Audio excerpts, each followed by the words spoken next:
الذي يقدم لكافة الحضور حلقية نقاش حول إعداد مقترحات للمؤسسات المنتخبة من أجل إدماج تيمة الهجرة بالسياسات العمومية. Ouda, c'est ça? Je me trompe toujours, mais je vais y arriver quand même. Merci beaucoup. Donc, vous dire simplement aussi que ceux qui sont venus avec leurs enfants, donc vous avez aussi derrière l'espace enfant où ils peuvent échanger sur les personnes qui vont les encadrer sur place, sur le coloriage, sur les chants, sur les danses. Discussion a vraiment mené à transmettre ces recommandations qui vont être élaborées aujourd'hui dans cette discussion, dans cet espace, aux décideurs locaux, qui malheureusement ils sont pas là, mais nous sommes là pour transférer et pour donner ces recommandations aux institutions élues afin d'intégrer la thématique de migration dans les politiques publiques, dans les programmes aussi, que ce soit local ou régional ou provincial, afin d'améliorer un peu les conditions des migrants et aussi plaider pour les droits fondamentaux des personnes issues de la migration. Donc, je vais donner à Monsieur Mohamed qui va introduire et qui va commencer à modérer la discussion en arabe. Je serai votre traductrice. Comme ça, on aura un peu la discussion bilingue. Vous pouvez, bien sûr, à chaque fois intervenir et même exprimer parce que nous sommes là à vous écouter afin d'améliorer notre plaidoyer par rapport à cette question qui est la question de migration et d'asile. Donc, je vous donne la parole après la parole de M. Mohamed. كنهنئ جمعية رواد التغيير التنمية والثقافة على هذا العرس الإفريقي الرائع اللي كي عطانا فرصة أننا نعيشوا الامتدادات ديالنا، الامتدادات الجغرافية في العمق الإفريقي، وهذا شرف لنا واللي كنأكدوا على أساس أنه نتمناو يكون Dans la thématique de migration. Comme vous le savez, on est à Oujda, et comme tout le monde savent, c'est une ville qui est frontalière, qui reçoit chaque jour, quotidiennement, des milliers de migrants et des réfugiés, et des demandeurs d'asile, et que l'intégration socio-économiquement de ces personnes issues de la migration, elle est primordiale. Et ça, c'est le rôle des décideurs locaux. Ça, c'est le rôle des élus, et ça, c'est le rôle aussi des présidents de la commune, président de conseil régional et de président de conseil provincial. Donc, aussi, nous sommes là en tant que jeunes pour donner notre voix, pour transmettre la voix des migrants, la voix des jeunes Marocains aux décideurs locaux et pour dire que la migration est vraiment, elle est là. C'est pas quelque chose qui nous fait peur, pas du tout. C'est une normalisation dans la vie des personnes. Je peux migrer demain vers un autre pays, je peux migrer demain vers une autre ville. C'est pas quelque chose vraiment qui fait peur, ni un obstacle, ni un phénomène, ni une problématique. Donc, souvent dans les discussions, dans les hôtels, les discussions de luxe, on appelle un phénomène de migration, une problématique de migration. Non mais excusez-moi, c'est pas une problématique, il y a un phénomène. C'est une normalité qui s'appelle la migration et que nous sommes tous en train de migrer dans le temps, dans cette vie. Donc, pour revenir à notre mouton, c'est de dire essentiellement aujourd'hui de sortir un peu des recommandations sur la santé, dans la thématique de l'éducation, dans la thématique aussi du juridique. Comment on peut transmettre notre voix à ces élus et les dire, voilà, nous sommes des migrants, nous sommes des jeunes Marocains, nous étions participants dans l'affaire africaine et nous voulons vous transmettre un peu notre voix. Puisque nous sommes des citoyens malheureusement qui n'ont pas le droit ni de voter, ni de donner leur voix à une personne qui le représente. Nous ne sommes pas représentés même dans vos conseils, mais par contre, nous sommes vraiment une communauté qui est active dans la faculté, dans les sociétés civiles et dans les initiatives et les communautés aussi. Donc, nous sommes là pour transmettre notre voix. Voilà la recommandation qu'on va faire et voilà ce qu'on voulait faire pour aller ensemble vers un avenir mieux, meilleur, en commun. Et donc, c'est ça un peu le cadre d'aujourd'hui. الحقوق الأساسية للمغرب مأشر عليها أساسية باعتبارها يعني جزء لا يتجزأ من الحق ديال الإنسان العام بطبيعة الحال، بالإضافة لخدمات أخرى من قبيل التعليم اللي حتى هو أساسي. وراه معنا مهاجرين اللي كانوا وليداتهم اللي من المفروض أنهم يعني نسهلوا لهم ولوج المؤسسات التعليمية للاستفادة منها. إذن باش ما نحتكروش الكلمه نقدموا الميكرو ديالنا لكل واحد عنده مساهمه اطار بلوره تصور عام من اجل تقديمه بيان سور في لو فوريم، وهذا التصور اللي مرتبط بالتوصيات الجهات المعنيه والجهات الوصيه. Ça concerne la santé. En termes de docteurs, en termes de soignement, je dois accoucher dans un hôpital, je dois être prise en charge dans les médicaments qui sont pris en charge comme tous les Marocains et les citoyens de ce pays. Et donc, j'ai le droit de cet accès à ce service de santé. En temps de l'éducation aussi, j'ai le droit de d'inscrire un peu mes enfants dans les écoles publiques, de bénéficier des programmes de l'éducation marocaine et de l'école marocaine, d'avoir l'accès aussi à cette école marocaine, et aussi j'ai le droit que mes enfants soient intégrés dans l'école marocaine et non pas juste accès, parce que l'intégration aussi c'est une partie qui est vraiment très intéressante. Aussi en termes juridiques, j'ai le droit d'avoir une carte de séjour, j'ai le droit de plaider pour cette carte de séjour, j'ai le droit de régler mes affaires aussi en tant que citoyen, comme tous les citoyens. Donc c'est dans ce sens qu'on va vous donner le micro pour parler un peu sur vos recommandations. Qu'est-ce que vous en pensez? Hier, vous avez tous parlé et toutes parlé de ce qui est le vivre ensemble. Qu'est-ce qui est le vivre ensemble? On veut vivre ensemble, on veut cohabiter dans une culture qui est un peu l'enfant d'autres cultures, et aussi on veut être bien intégré dans la société. On veut vraiment avoir des liens amicaux avec des Marocains, des migrants, etc.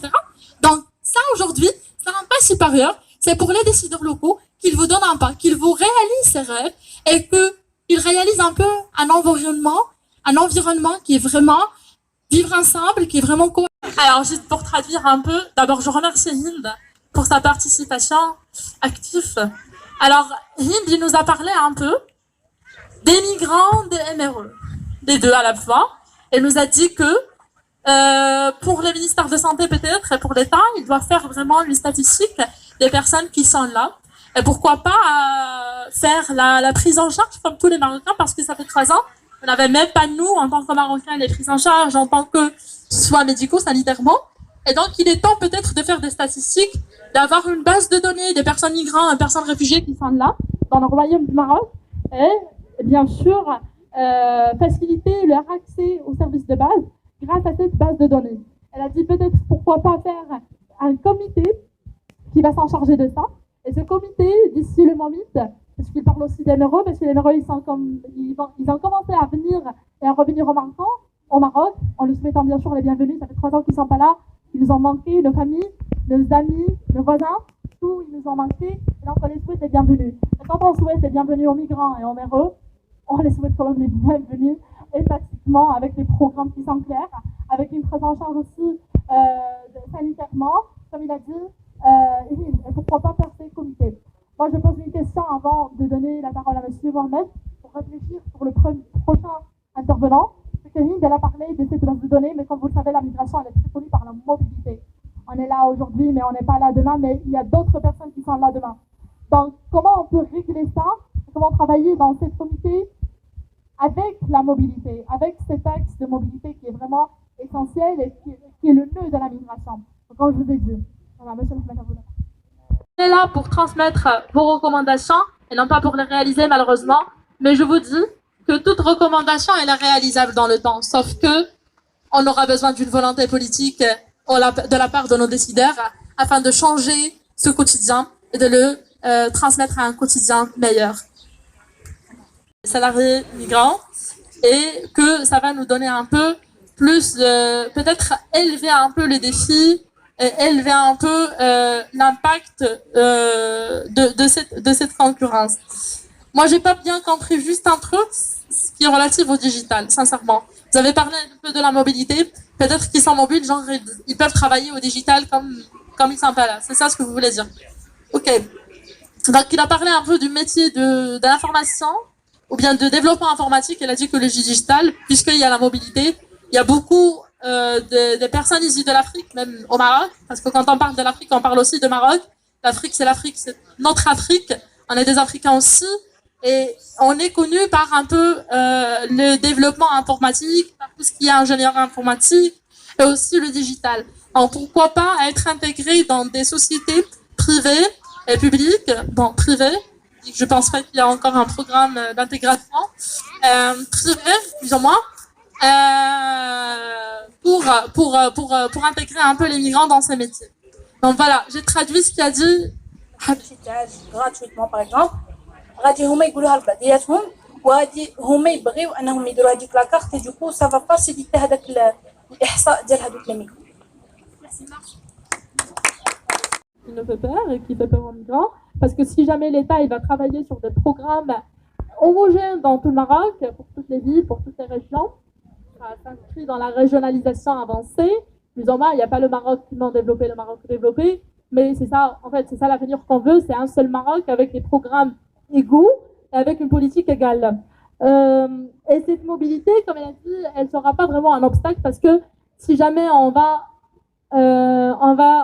réaliser la recommandation d'une carte de prise en charge sanitaire dans tout le Maroc, tous les migrants dans toutes les villes peuvent bénéficier des services qui ont été dédiés à la population grâce à cette carte.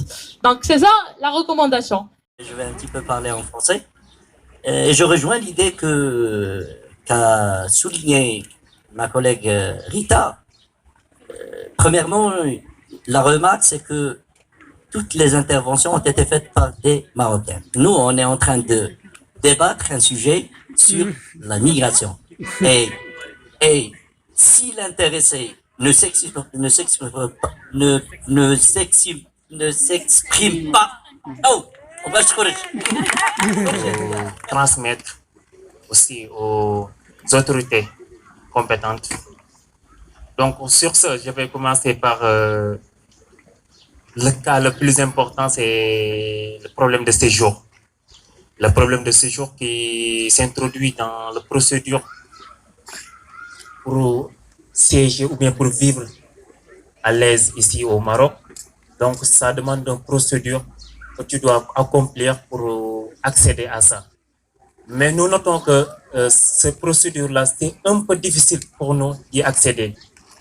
Le problème de contrat de bail. Parce que aussi, étant des étudiants nouveaux qui viennent d'arriver ici au Maroc, parfois il y a des gens même qui n'ont pas assez d'argent pour prendre des appartements dans des zones. Donc, ils partent dans des logements sociaux comme Doha. Alors que là-bas, on n'autorise pas le contrat de bail. Et forcément, tu vas essayer de trouver. Et à force de trouver, tu vas essayer même entrer dans les fraudes. Et aussi ça, on sait que c'est pas quelque chose de facile à avoir ici. Il faut vraiment, pour prendre un appart, il faut que tu dis que tu vas passer 3 mois ou bien 4 mois pour qu'on puisse te signer un contrat de bail ici, pour nous. Et ça, c'est un problème qui persiste chez tous les étudiants qui sont ici. Ils sont ici à Oujda, même dans les autres villes, parce qu'on reçoit aussi d'autres recommandations venant d'autres villes. Donc sur ça, si on pouvait faciliter l'obtention ou bien les papiers de séjour ici au Maroc, et aussi on part aux préfectures de police, toute la journée, on vient à 7h ou bien 6h du matin. C'est comme si on ne nous respecte pas. Désolé du terme, c'est comme si on ne respecte pas. On reste là de 6h jusqu'à midi. C'est seulement 4 étudiants subsahariens qu'on prend pour les séjours. Ils sont dans les téléphones, ils parlent, ils disent comme s'ils nous négligent. C'est comme si on les supplie pour avoir ça. Alors que ce sont les règles qu'ils ont établies pour vivre ici. C'est pas facile pour nous d'avoir les séjours. C'est pas facile du tout. Si on te dit que c'est facile pour avoir un séjour, même pour un fonctionnaire ici, il faut faire des va-et-vient. Et ça, on connaît. Et pour les étudiants qui ont des droits d'aller à la fac, de faire des cours, donc ça aussi, tu veux basculer ça pour le dépôt des séjours. Alors que ça, c'est pas quelque chose de facile. Donc, il faut qu'on essaye de passer ce message à nos élus locaux, qu'ils essaient de faciliter ça. Et aussi, s'ils pouvaient même augmenter le délai qui est de 90 jours, le mettre à 5 mois ou bien 3-4 mois, ça sera mieux. Parce que 3 mois, c'est quelque chose de court. Et à l'issue de 3 mois, tu n'es plus dans les règles même de ne pas circuler sans carte séjour. Alors que ça, c'est 3 mois avant de t'installer, de trouver un logement, de commencer les cours. Les 3 mois sont déjà épuisés. Donc sur ça aussi, je voudrais m'appuyer. Je crois que nous tous, qui sont là, les subsahariens, ont ce problème de toutes les nationalités diverses. Et aussi le deuxième point que je voulais souligner aussi, ce sont le système éducatif, surtout dans les écoles, dans les universités. Nous, les subsahariens, on est là, mais parfois on n'est pas là. Pourquoi on n'est pas là? Parce qu'on parle d'Arija. C'est normal, mais aussi parfois il faut qu'on nous intègre dans ce projet. Il faut qu'on nous intègre dans ce système. On essaie de savoir, exemple de moi personnellement, depuis ma première année jusqu'à la troisième année, je suis le seul subsaharien qui est dans ma classe. Parfois même, c'est comme si que je ne suis pas dans la classe. Ils parlent d'Arija, si je comprends, ce n'est pas leur problème. Évaluation, on m'évalue comme les Marocains. Et ça, ce n'est pas quelque chose. Il faut qu'on revoie aussi notre système éducatif ici, surtout universitaire, surtout dans les amphis. C'est pas... Il y a des professeurs qui parlent français, mais qui n'aiment pas parler français parce que je ne sais pas. Est-ce qu'ils disent que s'ils parlent d'Arija, l'info, ça sera plus fluide avec les Marocains. D'accord. Maintenant, il y a un cas que j'ai récemment vu avec un étudiant sénégalais qui est parti à Colémon pour faire un stage. Mais il m'a dit qu'il est retourné, il n'est plus parti. Pourquoi? Parce que durant tous les stages, c'est seulement d'Arija. Alors que cette formation fait partie du cursus pour obtenir la licence ou même pour obtenir le DUT à l'ESP. Alors que ça pénalise l'étudiant. Parce qu'un étudiant doit avoir, je peux dire, les étudiants doivent avoir des bagages intellectuels, faire échange dans les entreprises, échange dans le monde professionnel.